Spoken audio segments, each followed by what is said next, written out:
welcome back to Russell's Movie Reviews, the show where I review stuff that's mostly pretty good and maybe one of the best movies of all time, or a film that absolutely sucks and should remain in the depths of hell.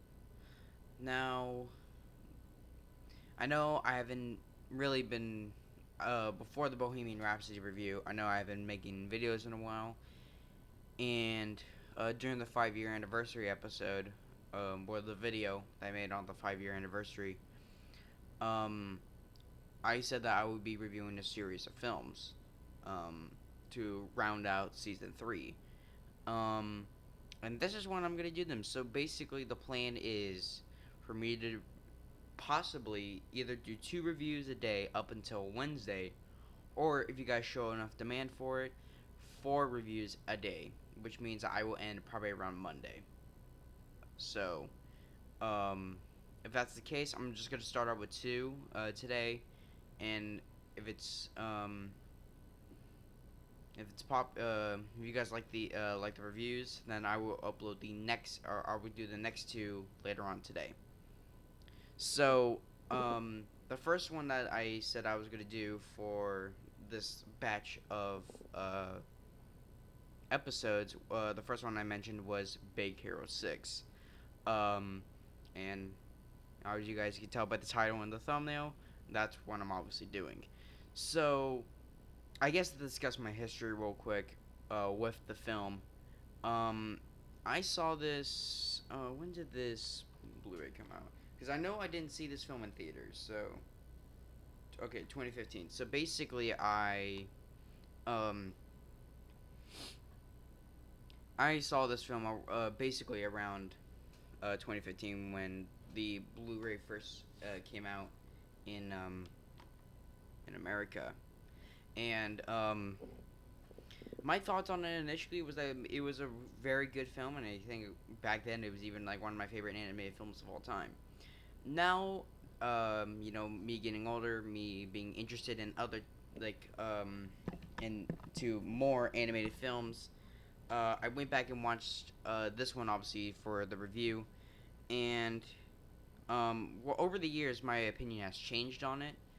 Um, even when Zootopia came out, I even said that it's actually better than this film. Um, but has my opinion changed since that one, or is it still the same? Well, I'll tell you guys right now, it's certainly changed since then. I just feel like that as I, it's kind of like one of those films where as you continue watching it, it gets kind of worse as you watch it.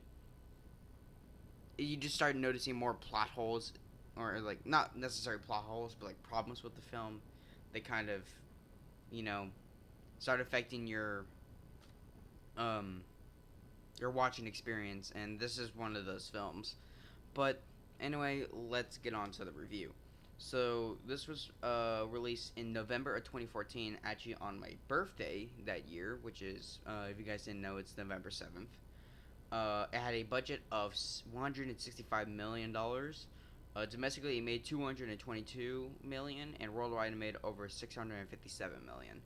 So this was a success, which granted, it is a Disney film, so most Disney films, no matter really the quality of the film and what the critics say, it's probably going to do very good in theaters, unless the film either just sucks really bad, which is clearly obvious when you go back and review or go back and get like the box office records for the Black Cauldron, which is actually something that I want to review at some point, maybe in season 4. Um, because that film bombed when it came out. But either the film sucked or like the world at the time, kind of like with the latest Disney films like Soul and I think it was Raya and the Last Dragon. I think that's what it was called. They were released to basically streaming platforms. Well, I believe yeah, Soul was just streaming because that was a few months ago, and that was when movie theaters were just starting to like actually open back up. Um, but I'm um I'm getting off track here. And this was directed by Don Hall and Chris Williams. Um, and I mean, grandly, this film probably did very well because it did spawn, I believe, a TV series, and I think there are plans to make a sequel at some point. Uh, but in terms of when, I don't exactly know. But again, really, it's kind of like just rumors right now. Because I mean, grandly, I think the earliest when we started hearing that there was possibly going to be a sequel to this film was 2015, 2016, and it's almost like it's 4 or 5 years later, and we still haven't gotten anything yet about it. And even then, Disney doesn't really like doing that many sequels to their, the properties. Um, I mean, in case like there's actually like a loyal fan base to the film, then they might make a sequel. Um, I mean, that's what we got with Tron. Like it wasn't an overwhelming success, but people liked it so much that we got Tron Legacy back in like 2010, and like the TV series before that. So there's still a following for that film. In terms of this film, I don't think that many people like they think it's an okay film, but I mean obviously kids are gonna love it because they love Disney stuff like that. But in terms of uh, actual like people like this film, it's really not that much. So I see the TV show as being the furthest that we're gonna go with continuing the story of this. Which grandly I don't really have a problem with that much. But it's something to kind of just think about, really. But anyways, enough dawdling about what may be the future of Big Hero 6. Let's talk about the plot of this film. So, robotics prodigy Hero, played by Ryan Potter, lives in the city of Fransokyo. I think that's how you pronounce it. Um, Next to his older brother, to, I I'm probably gonna screw this up. Tashi.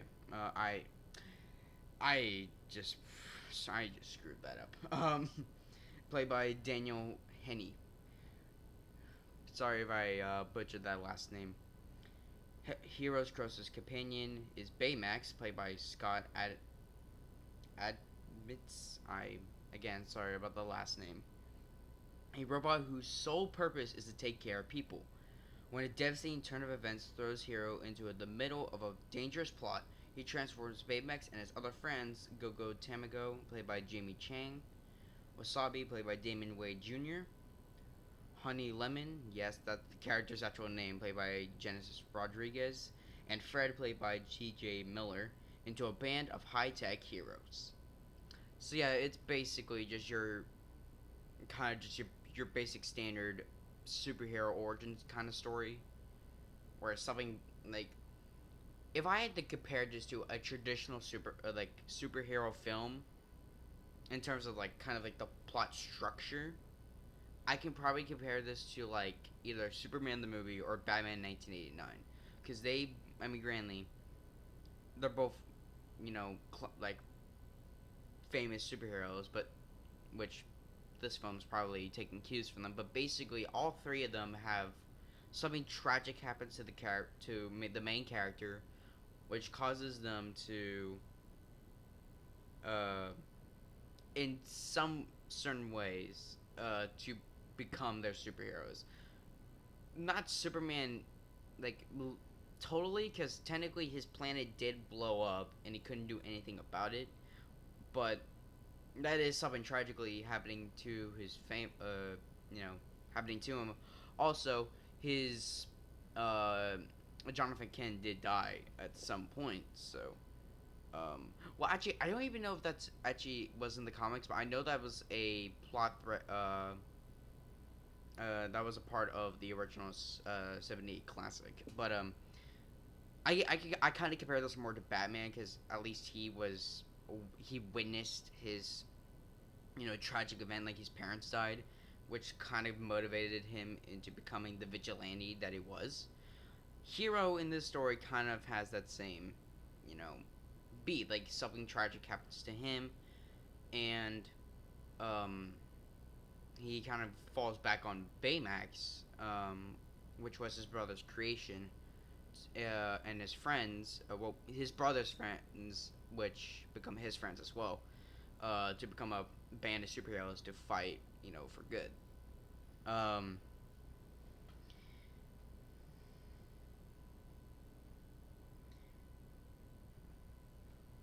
so yeah, so I guess to go over the cast of this film, we have Ryan Potter as Hiro Hamada. I don't really know how to pronounce that last name, so sorry about the if I perhaps butchered it, and if there's a proper way of me saying it.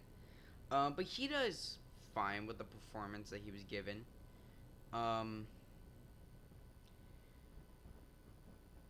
just standard, you know, run. He's just kind of like he's a mixture of like the Disney kind of like main characters, along with like the typical coming of age story for like a superhero kind of thing. Um, and I think he pulls it off fine. We have Scott Addis as Baymax. Um, I think he actually does great with the stuff that he's given because I mean he's basically the poster board for the film. But basically, it's he's a robot who basically just you know um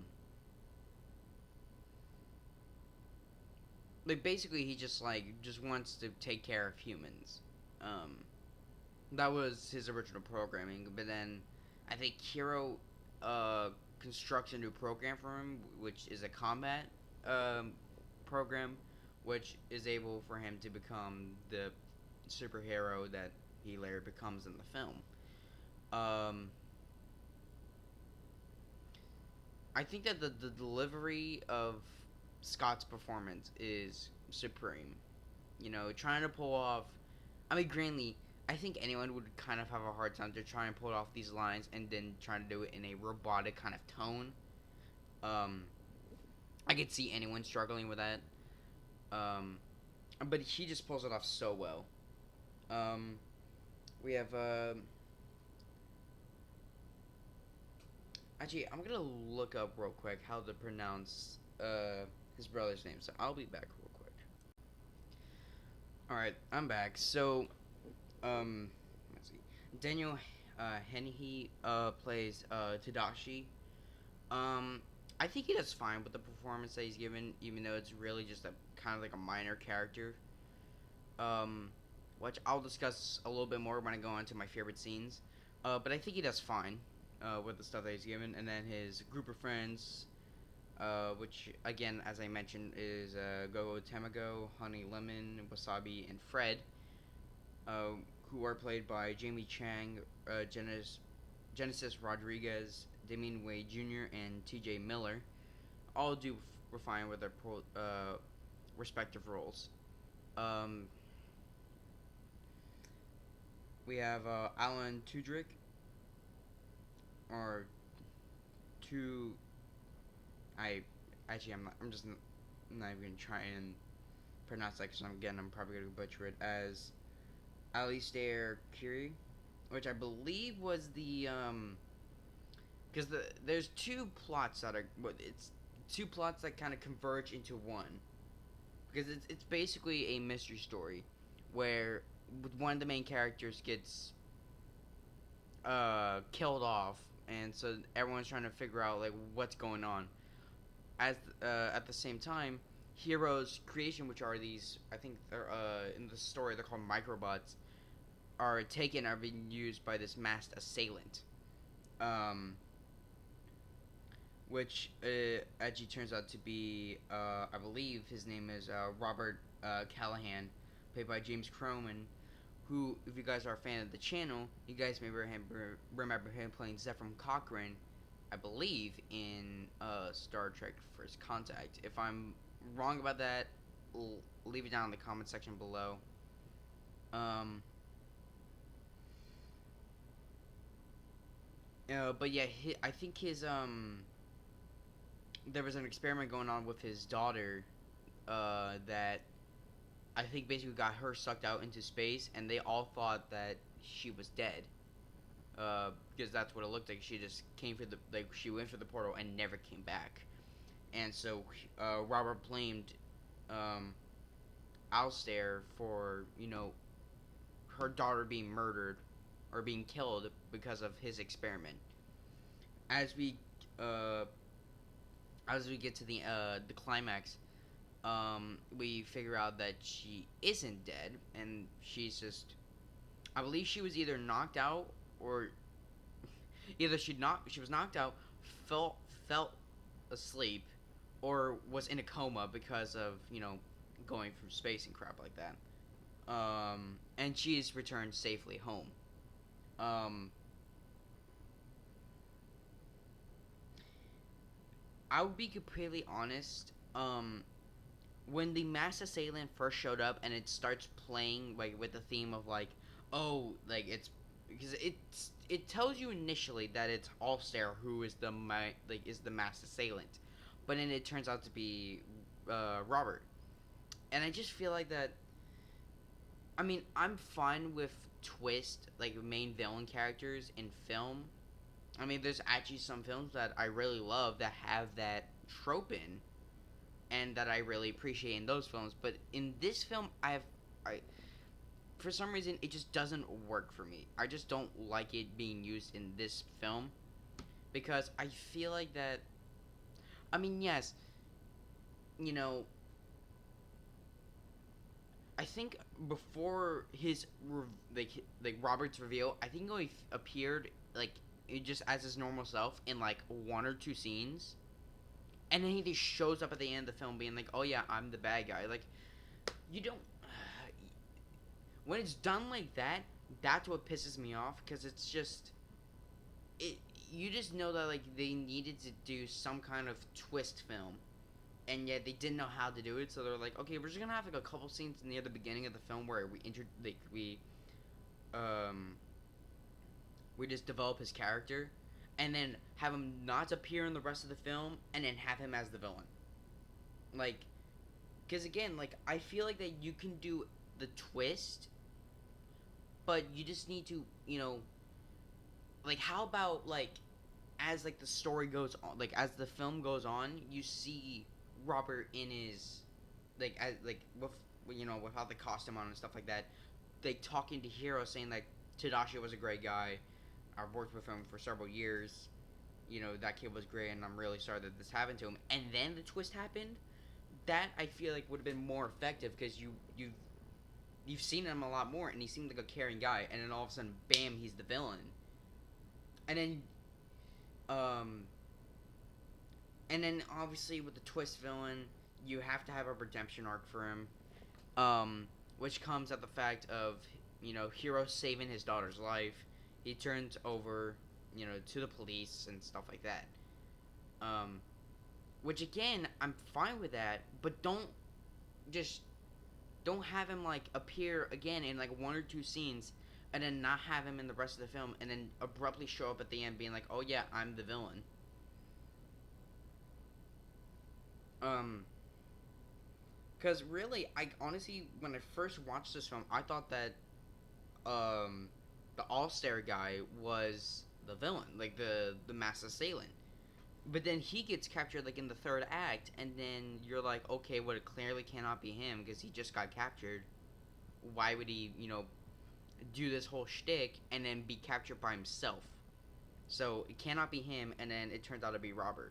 So like I said, have more scenes with Robert throughout the film, like trying to reconcile with Hiro, saying like Tadashi was a great guy. I worked with him for several years.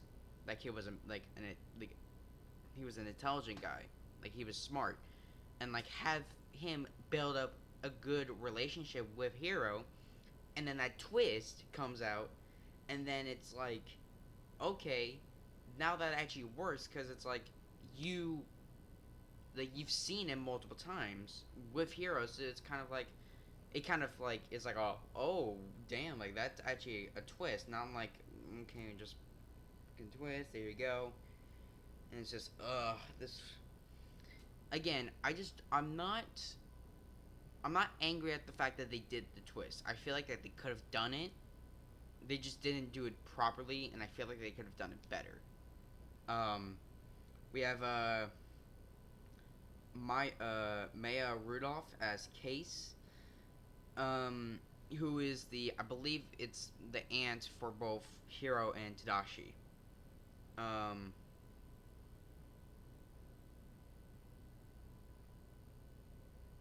um, I thought she did fine. Now I know I'm probably gonna get this in the comment section, so I'll just briefly mention here. I've have from a couple friends of mine. I have heard of the and cast meme. I don't really get it, so if you guys start asking me about it in the comment section, I don't know really that much about it. So if you need to ask someone about it, don't ask me because again, I don't know really. I don't understand it. It's like the Thanos car meme. I do not get that crap. So, just and it's also just a stupid meme in general, so just leave it to die. Forget it. So, I knew there was going to be at least one person in the comment section just saying like, "Oh, you didn't talk about the Ant Cast meme." So there you go. That's my thoughts about it. Let's move on. We have David Shaughnessy as Heathcliff, who is I believe the butler for TJ's character.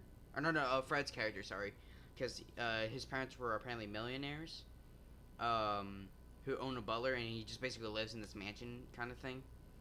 Um, I think he actually has some really funny scenes in this film. So, yeah. And then finally, there is a post-credit scene where, because throughout there's a couple scenes in the main film where Fred talked about how he always wanted to be a superhero, but I think like something happened and it kind of just made him um, not want to do it anymore. But then obviously he goes with the rest of the team and you know uh, becomes a superhero at you know at the point of the film. Um, there's a post credit scene where he goes into this like vault area, and it's like I think it's like his dad's original costume, and then he hears the voice. He turns around and it's fucking Stan Lee as Mr. Fredrickson, which I thought, you know what, that's kind of ironic because I think it was a few years after this film came out um, that Disney bought Marvel, so it was like, huh, maybe when they were negotiating the deal between Disney and Marvel, they decided to sneak this little cameo in at the post-credit scene of this film. Um, and I think it's either the only or one of the only few cameos that Stanley has done, which was animated. Because he has done several cameos in several Marvel films. Like I know, like the Spider-Man films, he did them. Um, like the Tobey Maguire films. I don't know about the Andrew Garfield ones.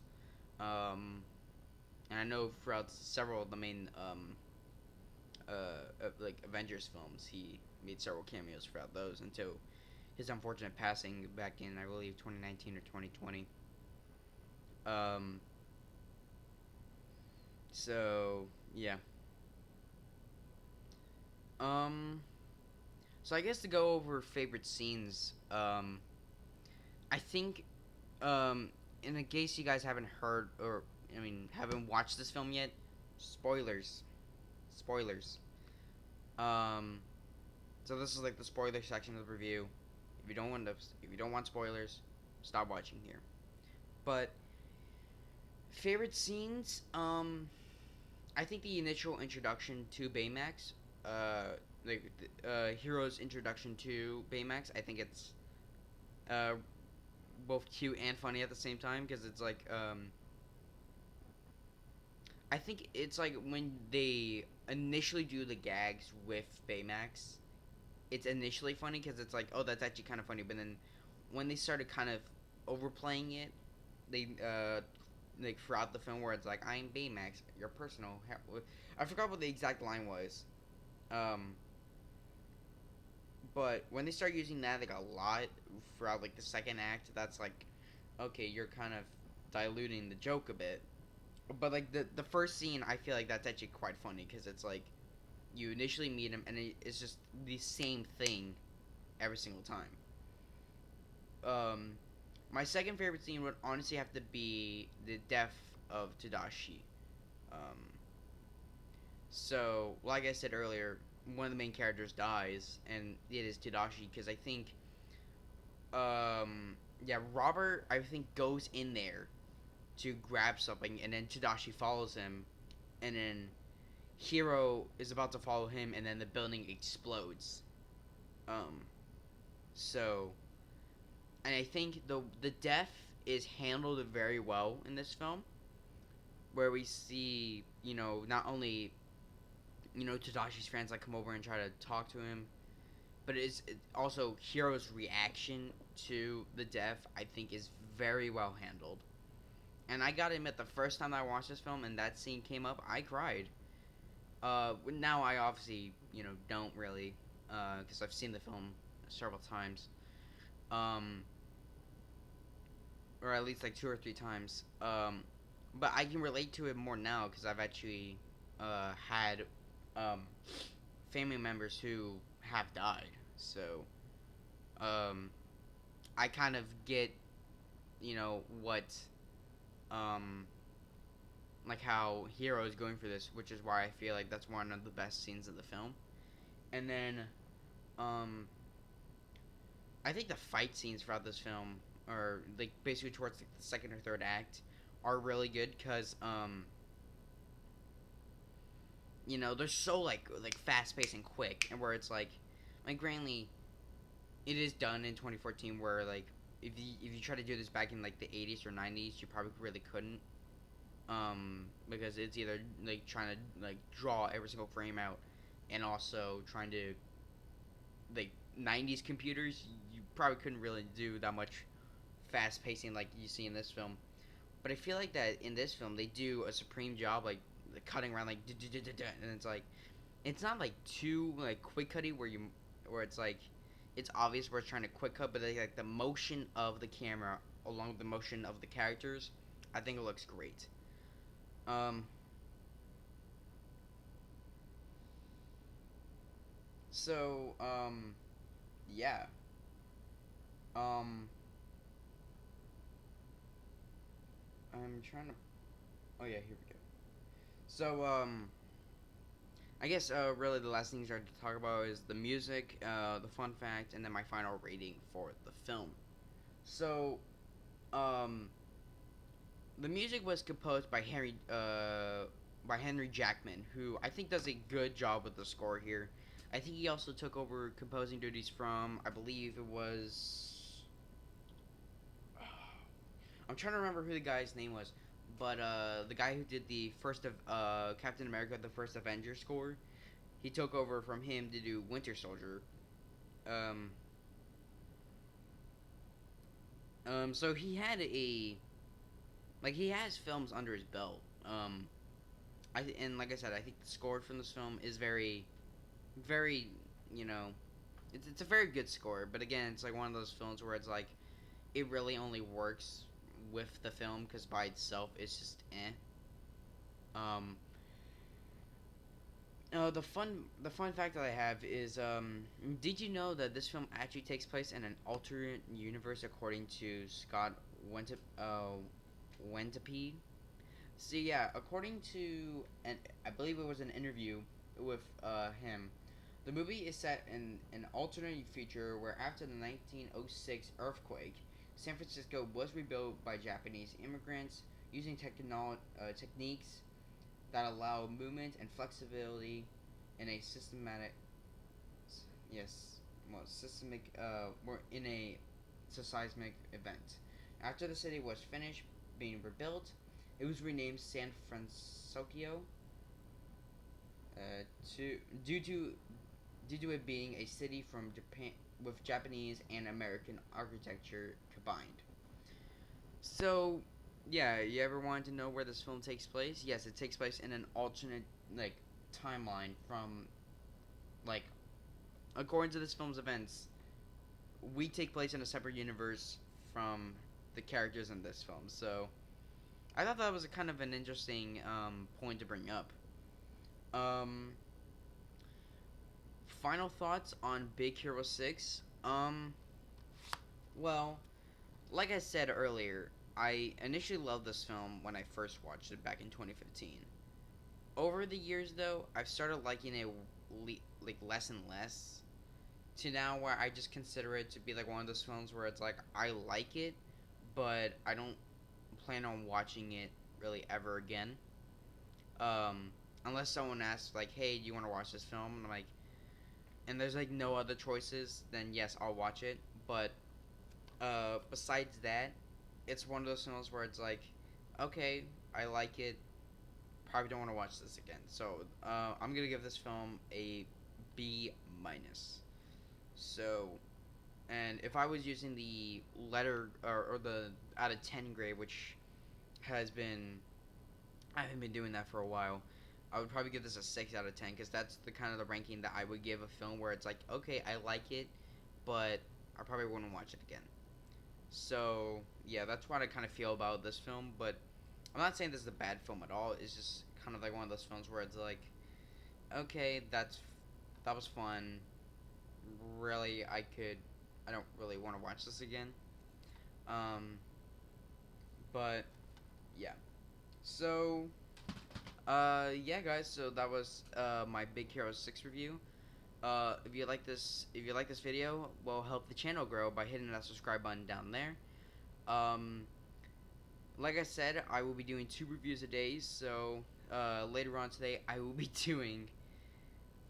reviewing going from an okay, like a good to an okay film to probably a film that I would probably hate myself for reviewing. That is Home. So, oh boy. So, yeah. So, anyways, if you like this video, help the channel grow by hitting that subscribe button down there or clicking on my face over here. Um, and if you guys want to check out my previous 2 videos, they will be over here, I believe. So, anyway, guys, hope you guys enjoyed this video, and stay tuned for the next review, which will be on Home. So, live long and prosper. Out.